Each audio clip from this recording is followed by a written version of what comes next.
Coffee time, coffee time. Yeah, this ain't your average cup of joe. Listen, I need it in the morning, I need it at night. He always keeps it brewing, he always keeps it tight. Just a little sip, it'll get you right. Terrence Pickett always be the one that gets the coffee right. The coffee's right, the coffee's right in my life. It's never a wrong time or a crime to get what's yours and to get what's mine. Come on. Coffee time in my life. Coffee time. Feels so right. I need a little sugar, put it in my cup. Can you stir it, Terrence? Let me know what's up. And at the end of the show, you can brew another pot. Just make sure you make it hot. Come on.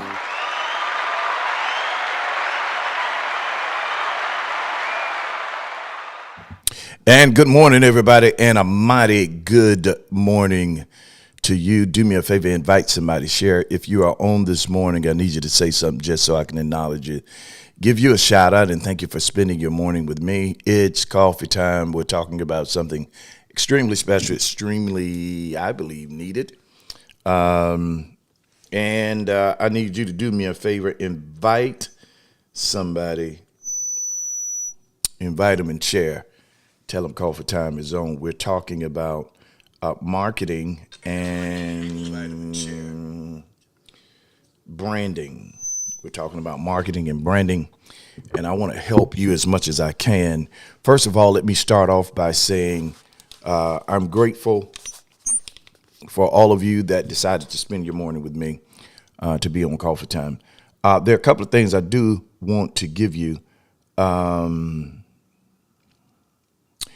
The first thing that I'm going to say is stop trying to market and make business off your families and friends unless they are part of your market. When we deal with marketing, branding, the first thing you need to know is there should be an audience that needs what you're offering. What happens many times is that when we start businesses, when we have businesses, we try to run those businesses off families and friends.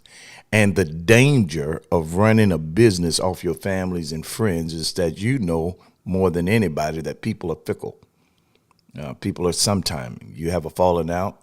We do it in family all the time. Family and friends, we have disagreements, you get mad, whatever the case is. And if you're depending on that revenue from your family and your friends, what are you going to do when they no longer need your services? What are you going to do when they're upset with you? This is why you need to develop a brand and a marketing strategy that goes beyond your circle. First and foremost, if you're in business, that means you've recognized that you have the answer to somebody's problem. If you have the answer to somebody's problem, then you need to market the answer. Hold on one second.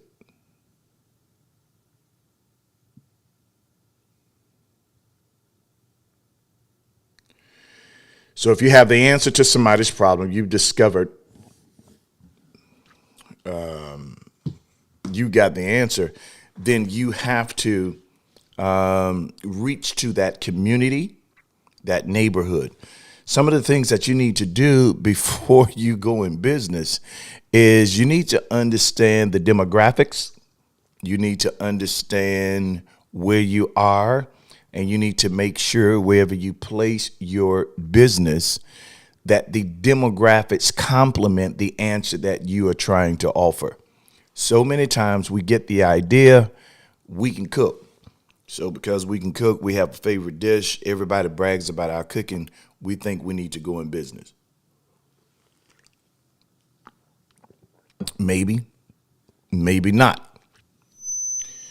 If your customer base has exceeded beyond your family and friends, and you basically have a community behind you that is going to stay supportive with you, to you, then maybe it's time to start a business. Here's the other thing that you got to understand. What do you do when your business is not in season? How are you going to eat?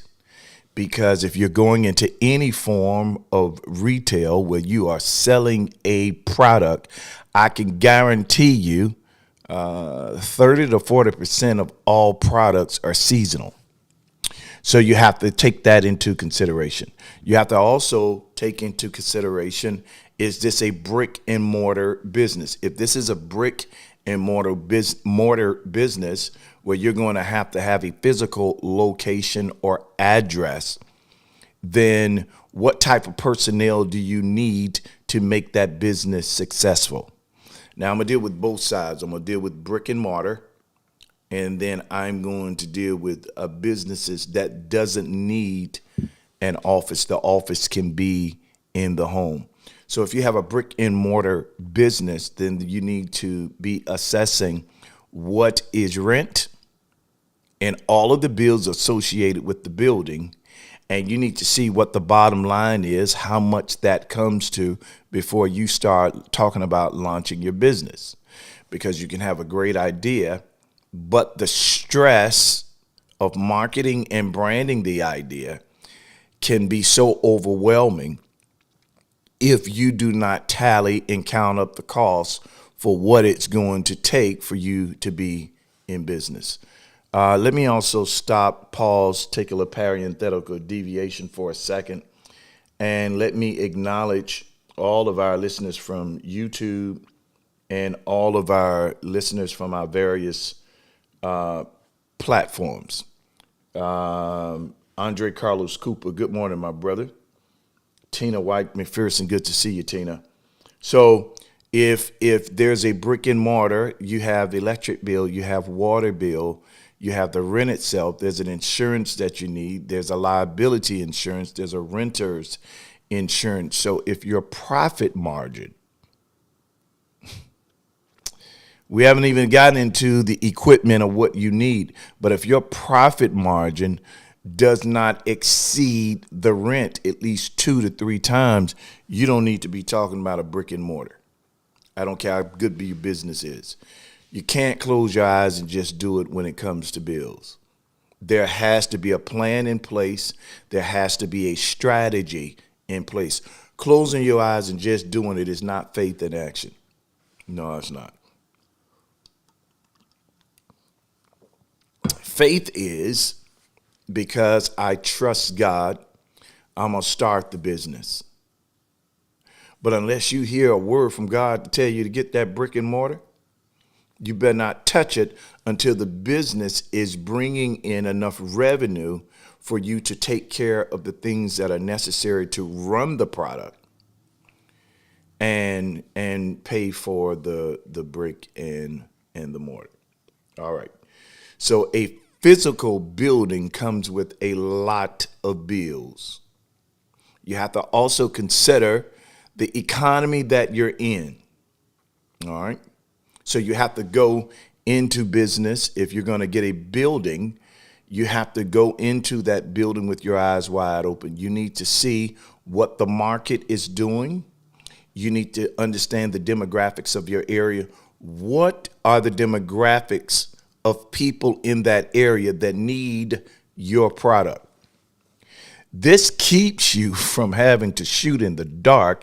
And the more of these questions that you can answer, the more of the bullseye you're able to build. And you don't have to wonder if people are going to support your business. If you do the demographics, you'll see who's in the area that needs your business. And you can kind of scale how much you'll bring in quarterly. You can scale it. Now, what does it cost you per product? What did it cost you to make the product? What does it cost you to sell the product? You take all of, for instance, coffee. I know what it costs me per cup of coffee. I know how much I make per cup. Now, let me tell you what I tally in to trying to figure out the per cup. Well, first of all, how much does that cup cost? How much does the top cost? How much does the sleeve cost? And then I take a percentage of all of the product per cup, and I tally it together, and it tells me how much it costs me per cup of coffee. Then I'm able to scale that by what I'm selling the cup for. When I'm able to scale that by what I'm selling the cup for, that tells me what my profit is going to be.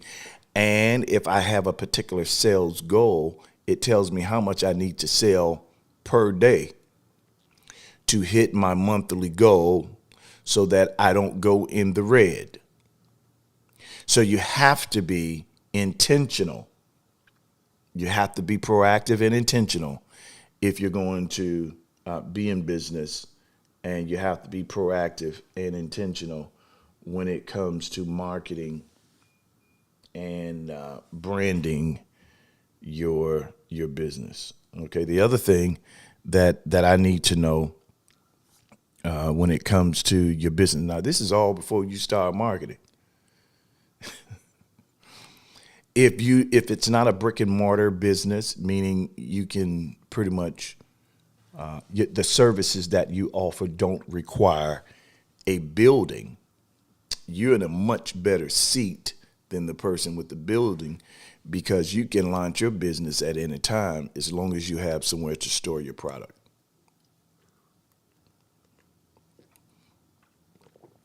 In November, December last year, I closed my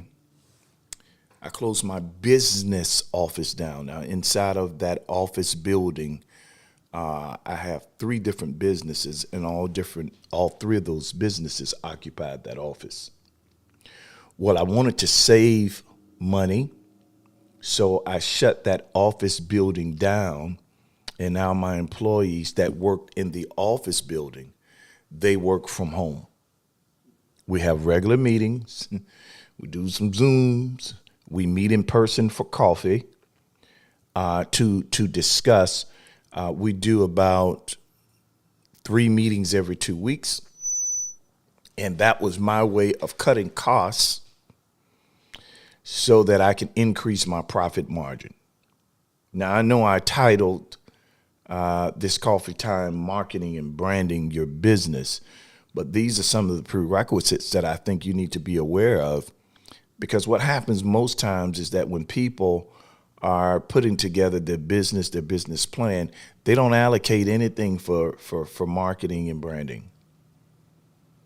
And that's the most important part. The average person believes that the building is the most important part, or even the product. No, they're equally the same. If you don't have a product, you don't need a building. If you have a building,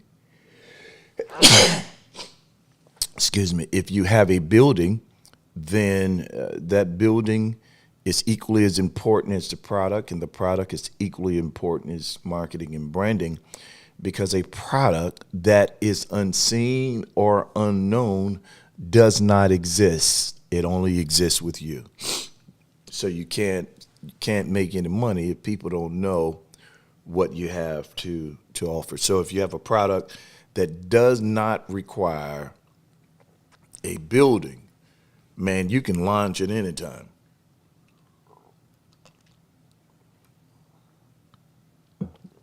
All right.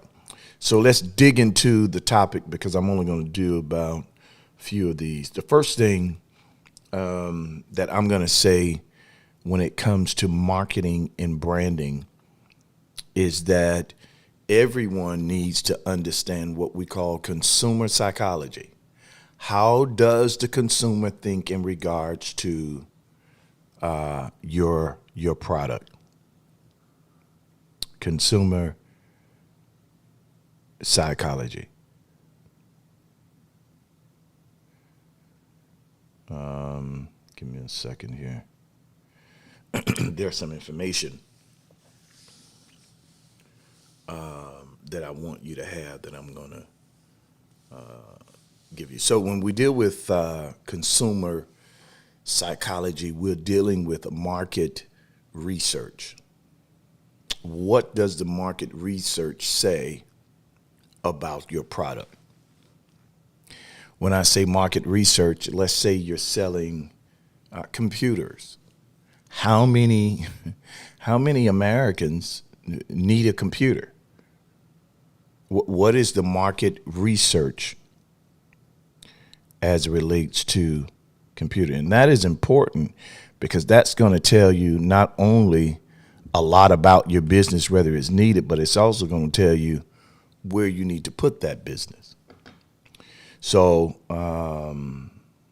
consumer behavior market research, it studies, it's the cover, it's the study of consumer psychology, market segmentation, and the methods of conducting market research to understand consumer needs and preferences.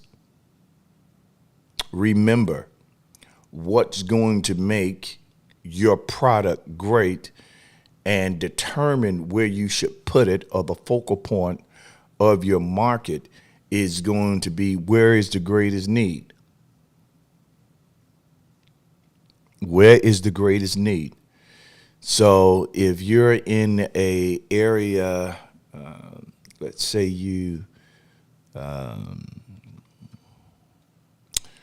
let's say you sell milk, and I'm just pulling these numbers off the top of my head. The age and market for milk generally is between infants to 13. And I'm just trying to show you an example. So if you sell milk, you need to be in an area that is highly populated with kids.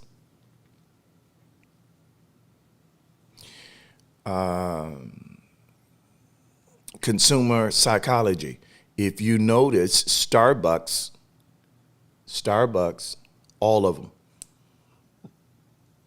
are located in or near plazas that already attract a certain market of people.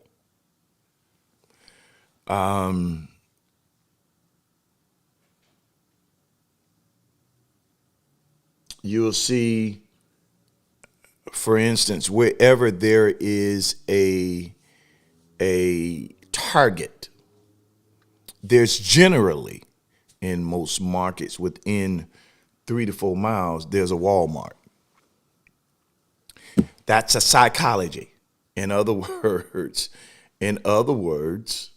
if you see a McDonald's, you generally see, you also see a Burger King. That's a psychology. All right. And you need to understand that consumer market and behavior research tells you where your product is going to sell the best and where your product is in demand. All right.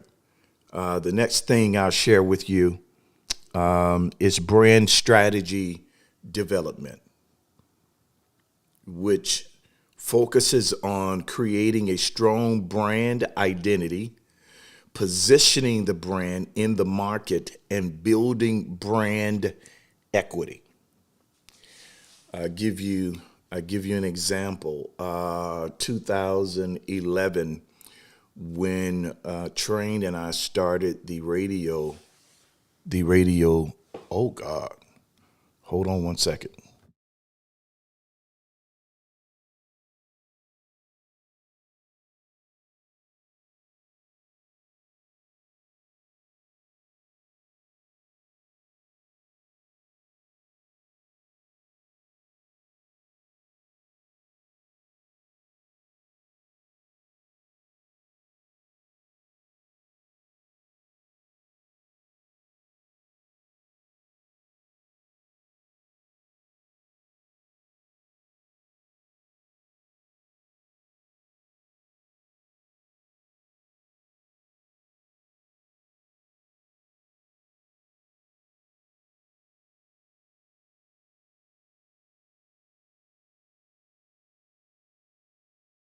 Sorry about that. Just a call I had to take. So we talk about brand strategy. It's creating a strong brand. When we started in radio 2011, there were a lot of things that we could not say on the radio. And there were certain points that I wanted to make that I could not make on radio. In addition to that, I'm a coffee guy. So I started a little show on social media called Coffee Time. I started that literally in 2011. It was on another app. I forget the name of it. Social Cam, because you couldn't record on, you couldn't go live on Facebook. Periscope wasn't out yet. So what I started to do is put my thoughts on Social Cam and share those thoughts. It was only like 3 to 5 minutes, whatever that was. Then Facebook came up with a way that you could record and upload videos. When they came out with that, then I would record Coffee Time and upload it to social media. What happened is that Coffee Time became bigger than the Terrence Pickett Show. Let me tell you why. It's not act of coincidence. It's not because, hey, you already on radio, so people knew who you were. That's how Coffee Time became big. That's not it.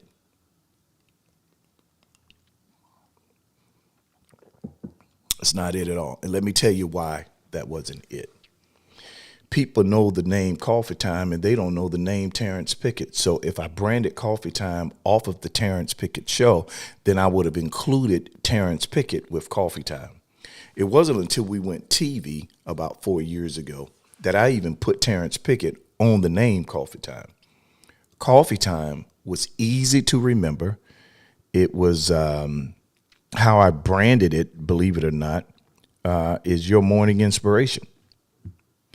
Put it out on social media, bought some T-shirts and started wearing them. So my brand strategy was positioning Coffee Time to be my own talk show and say the things that I could not say on air. Let me tell you why Coffee Time became bigger than the Terrence Pickett Show. In the Terrence Pickett Show, we were talking to over 200,000 to 300,000 people a day. We were the hottest show on radio. And that's including our secular counterparts. But the reason Coffee Time became bigger than the Terrence Pickett Show is that I knew the times that people were going on social media, and that is the time that I chose to do Coffee Time. So it was me understanding how social media works. It was the study that I did with that. And then it was me understanding consistency. The average person can't make a brand because they aren't consistent. You need to keep that brand in their face every day. I don't care if they're tired of seeing it.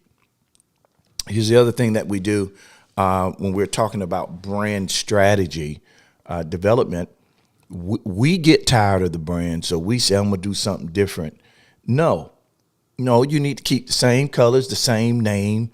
You need to keep posting. I don't care if you post 3 to 4 times a day, every day, maybe change the flyer every week, but keep that brand before the people, because the more people see it, the more you can create an appetite for it.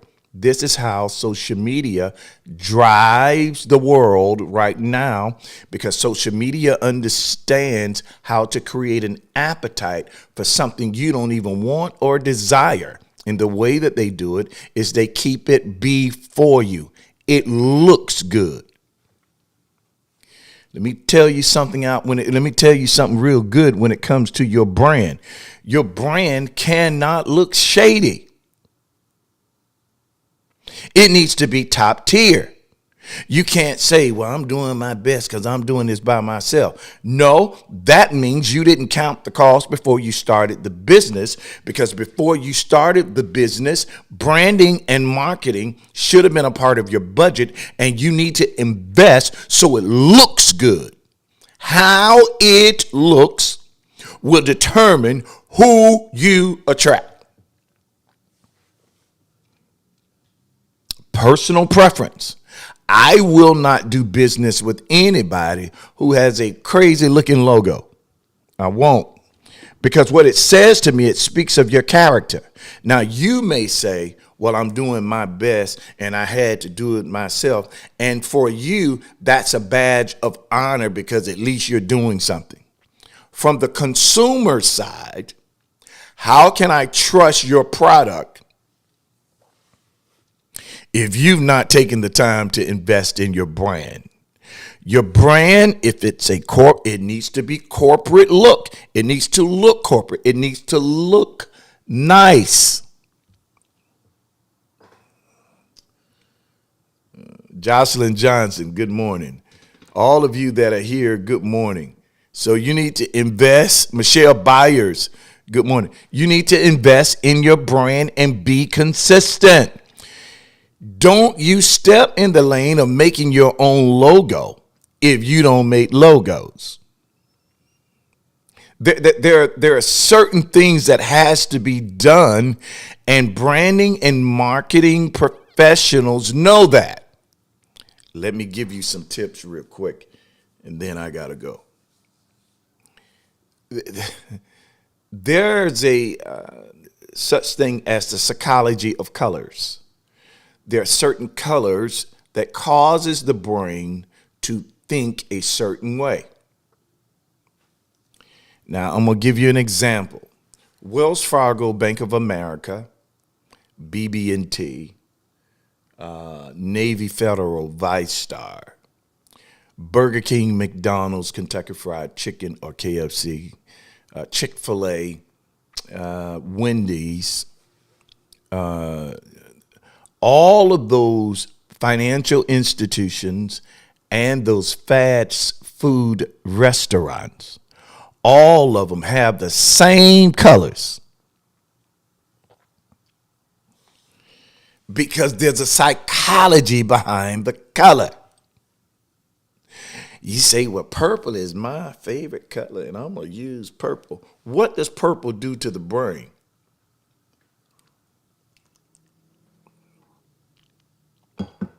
The reason we market your brand is to make an impression. And this is the part where you need a professional to be able to help you. Even when it comes to social media, it's not about how many likes or even going viral. How many impressions have you made? Impressions leads to revenue. They've changed the game on Facebook as well as Instagram in terms of how you get paid. You need to have impressions. How many people stay on? It's not how many people get on. And in the run of a day, these numbers look crazy to me because I can have 140 people on and only have 30 impressions. So your brand matters. How it look matters. That brand needs to be top. Your logo needs to be top tier, and it needs to reflect the audience that you're seeking. Your brand is who you are. Marketing is how we get you known. So, for instance, coffee time. You see how nice that lower third is? It's creative. But there are certain colors I keep in my brand. You always see red and white. I don't care what I'm doing because of how and what they do to the brain. You will see blue. It's not by act or coincidence that you stop at a red light.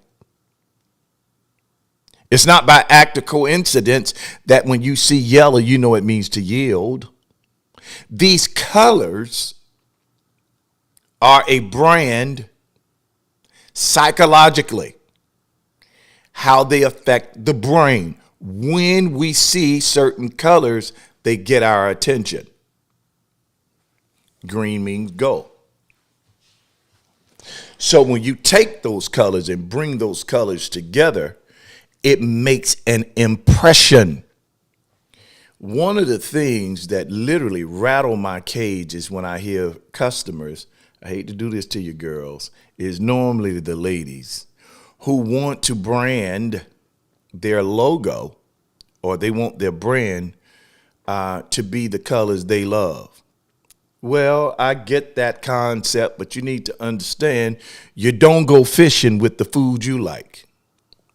Out there fishing with bologna and fishing with steak. No.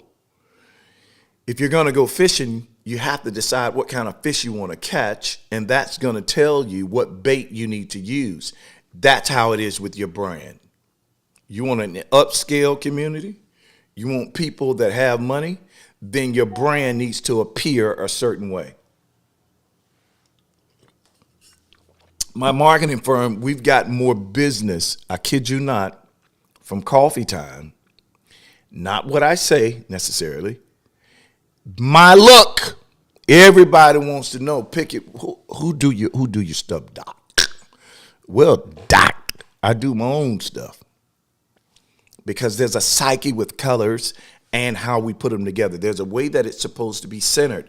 There's a dynamic to everything that is on that page. This is why there are people, this is why I don't generally do church flyers, because y'all too much. Church flyers and stuff like that, I don't get involved in that, primarily because it violates the code of order and where this stuff is supposed to appear. You want that stuff to be clean. You can't put everything on the page. The page is supposed to tell them or bring them attention to the product. You want to put president and CEO and founder, me. Why you got to have all three titles? Pick one. You're doing too much. Your insecurities can be seen on that flyer. I can tell you who you are by reading that flyer, because that flyer is a testament of your character. And when you call and you tell them, I want this on it and I want that on it and I want it to say this and say that, all it is you doing too much and you're violating the code for branding. So now when we market that, it does not get the attention you need. So your product doesn't get sold because you were doing too much. Why are you hiring a professional to do your branding and marketing and not trusting them?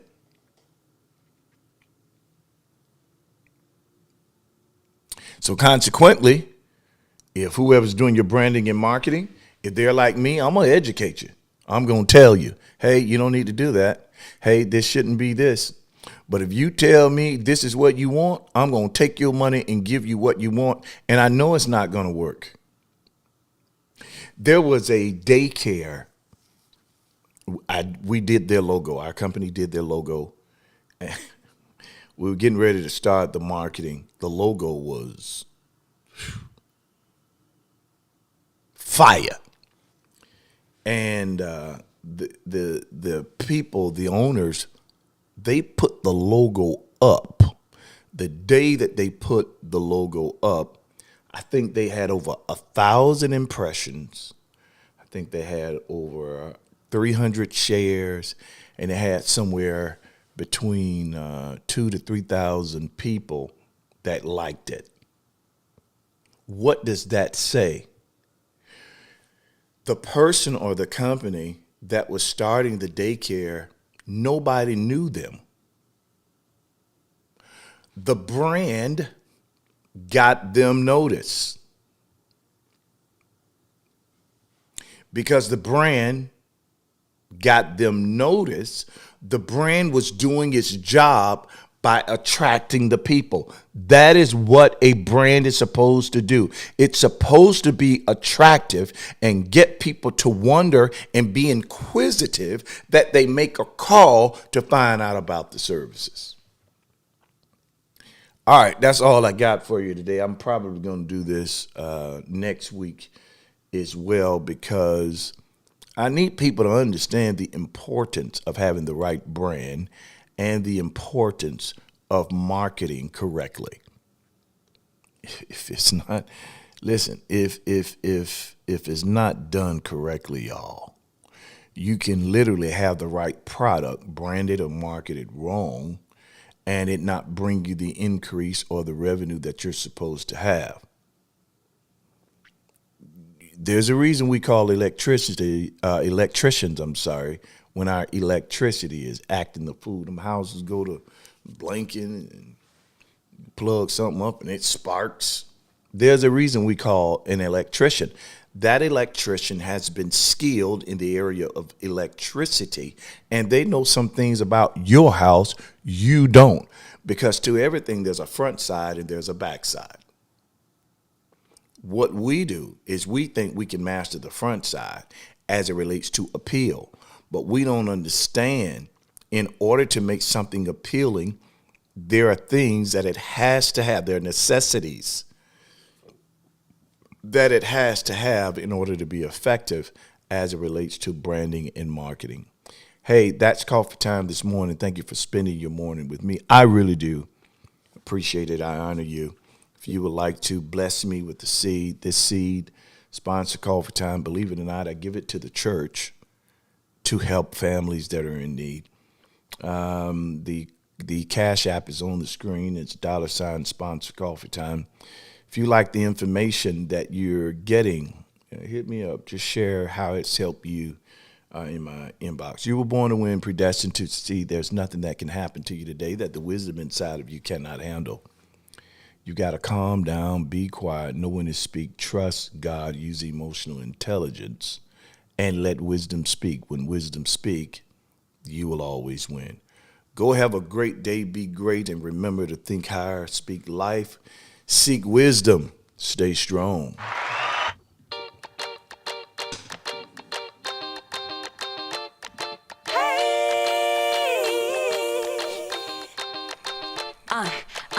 Coffee time.